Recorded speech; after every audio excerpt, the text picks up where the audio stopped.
Praise the Lord. Greetings to you all in the name of our Lord and Savior Jesus Christ. Today's Bible verse, Paul's letter to the Romans, chapter 8, verse 18. I consider that we suffer at this present time cannot be compared at all with the glory that is going to be revealed to us. ಪೌಲನು ರೋಮಾಪುರದವರಿಗೆ ಬರೆದ ಪತ್ರಿಕೆ 8ನೇ ಅಧ್ಯಾಯ 18ನೇ ವಚನ. ನಮಗೋಸ್ಕರ ಮುಂದಿನ ಕಾಲದಲ್ಲಿ ಪ್ರತ್ಯಕ್ಷವಾಗುವ ಮಹಿಮಾ ಪದವಿಯನ್ನು ಆಲೋಚಿಸಿ ಈಗಿನ ಕಾಲದ ಕಷ್ಟಗಳು ಅಲ್ಪವೇ ಸರಿ ಎಂದು ಎಣಿಸುತ್ತೇನೆ. ಪೌಲನು ರೋಮಾಪುರದವರಿಗೆ ಬರೆದ ಪತ್ರಿಕೆಯಲ್ಲಿ ಈ ಮಾತನ್ನು ಹೇಳ್ತಾ ಇದ್ದಾನೆ.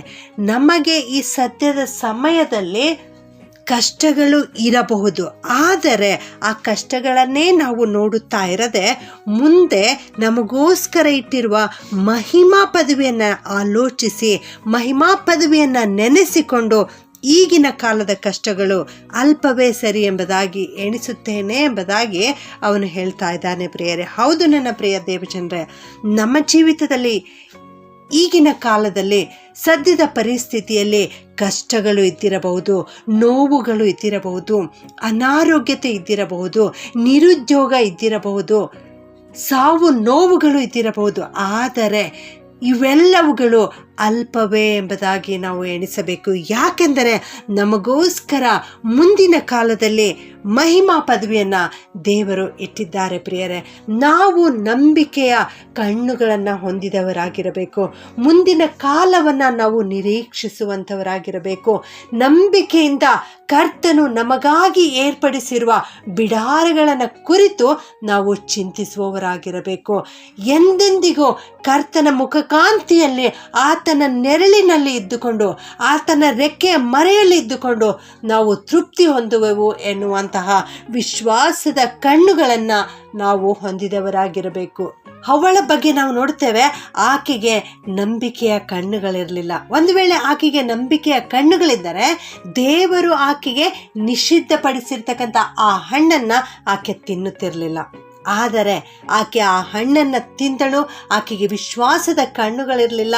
ಆದುದರಿಂದಲೇ ದೇವರಿಂದ ಶಾಪಗಳು, ವೇದನೆಗಳು ಇವೆಲ್ಲವೂ ಉಂಟಾದವು. ಒಂದು ವೇಳೆ ಆಕೆಯಲ್ಲಿ ವಿಶ್ವಾಸದ ಕಣ್ಣುಗಳಿದ್ದರೆ ಇವೆಲ್ಲವುಗಳಿಂದ ಆಕೆ ತಪ್ಪಿಸಿಕೊಳ್ಳುತ್ತಿದ್ದಳು.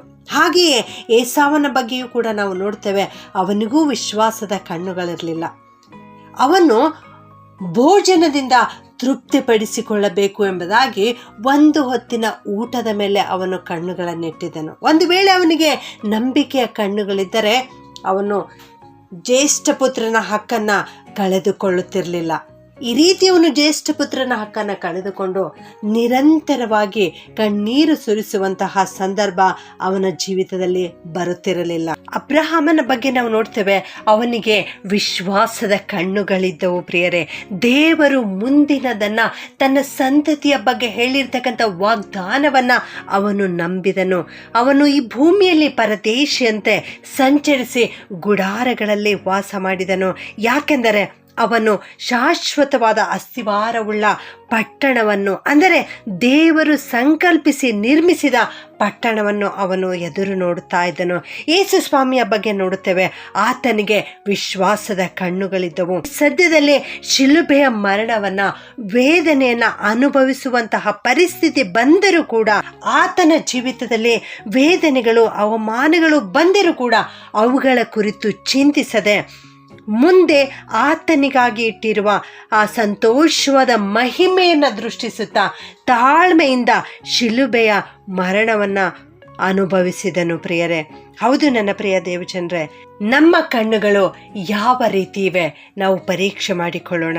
ನಮ್ಮ ಕಣ್ಣುಗಳು ಕರ್ತನನ್ನು ದೃಷ್ಟಿಸ್ತಾ ಇವೆಯಾ, ಅಥವಾ ಈ ಇಹಲೋಕದವುಗಳ ಮೇಲೆಯೇ ನಮ್ಮ ಕಣ್ಣುಗಳನ್ನು ಇಟ್ಟಿದ್ದೇವಾ? ನಾವು ವಿಶ್ವಾಸದ ಕಣ್ಣುಗಳನ್ನು ಹೊಂದಿದವರಾಗಿರಬೇಕು. ದೇವರು ನಮಗೆ ಮಾಡಿರುವಂತಹ ವಾಗ್ದಾನಗಳನ್ನು ನಮ್ಮ ಜೀವಿತದಲ್ಲಿ ನೆರವೇರಿಸುತ್ತಾರೆ ಎನ್ನುವಂತಹ ನಂಬಿಕೆಯನ್ನು ನಾವು ಹೊಂದಿದವರಾಗಿರಬೇಕು.